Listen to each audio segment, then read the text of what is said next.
Okay, boys and girls. So, ito yung release natin for today. Hyundai Accent na 2018. Kaso manual lang, guys. Pero, follower natin si Sir. So, he's from Nueva Ecija.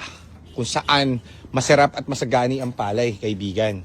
Ngayon, pinupunasan na ito ng ating tatay na si Kuya Edwin na kung tawagin ay factory ng San Juan. Pinupunasan niya ito dahil gusto niya na nakangiti si Sir pa uwi. Tama ba, Kuya Edwin? Okay. Si Sir, bumili na ito, tawag dito, kakabili niya lang, gusto niya na mag-upgrade kasi matindi si Sir, ano? So, problem, medyo wala nang practice si Sir sa kanyang manual skills, Kuya Edwin. Kaya mamaya, sabi ko, malayong biyahe, Sir, nasanay si Sir Matic eh. So, sabi ko, pagkatapos ng payment at matapos yung deal, pasasama ko muna siya dun sa ating driver at umikot-ikot muna sila rito along San Juan para uminit ang kanyang paghasa dun, kasi nangangapa ulit siya dun sa clutch eh. So kailangan smooth driving na siya bago natin release para safety ang driving niya pauwi ng Nueva Ecija. So na-testing na namin ito and everything, pina-suspension to. Tapos ayun, makikita nyo, bago baterya pare. Wala kami masyadong ginawa dito sa Accent kasi napakasariwa nito. Mababa ang tinakbo nito kaya Edwin, ano? Mababa kasi ang tinakbo nito. So nagpagulong lang kami, yun. Ayun ang ano namin dyan. Fast brake lang naman to. Kinis, oh. No? Ganda. Ito yung loob, pakita ko sa inyo. Ay, dito ako sa kabila. Saka talagang ano, Edwin. Napakabisa mo, Edwin. Napakabisa mo. So, yan. All stock. Naka-head unit na rin. Tapos, yan. Stock-stock lang. Malinis. Walang kalampag and everything. So, sure ball, pare.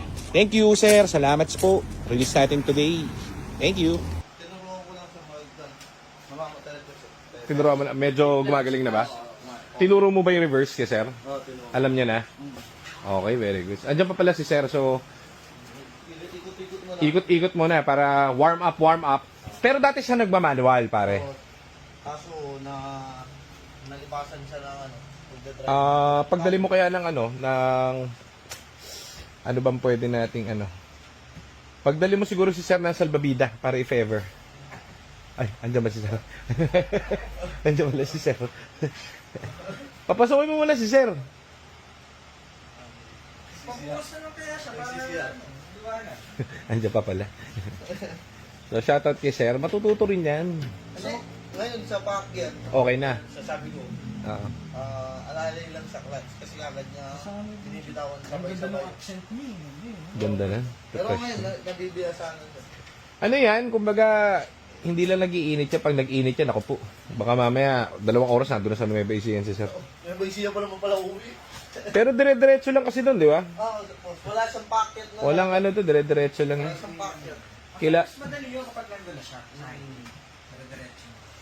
Tibay lang at last ng loob. Si Sir yung bumili ng pesa, di ba? Yung puto yung tiga-Bacood. Yun ang malupit. Pangasinan! Pangasinan ba yun? Pangasinan, oo. Yun yung malupit. Pumunta rito, hindi marunong mag-drive yun. Bibili ko yung pesta. Puta, pagbili. Ay, hindi ako marunong mag-drive. Sabi ko, wala driver, sir. Sabi ko gano'n. Sir, nandito na ako, nag-selfie. Natuto siya doon sa daan eh. Alis kayo, sir. Kaya na, uminit na ba? Meron tayong bumiling Hyundai. Kaya kanina pa si sir dito. Problema, hindi yata maalam pa si sir mag-drive. Kinakabahan kami lahat sa kanya kaya inaalok namin na magpabukas na tapos papatid sa driver. Ayaw ni sir. Matigas si sir. Kaya niya raw. So, sige. Laban. Kung ganun. Ano sabi? Kaya niya raw? Oo, okay. Okay naman? Hindi ko nga, bukas na lang eh. Okay lang. Ayun, papatid kay Sabi, Joseph lang, Tapos, unleaded lang yung gasoline.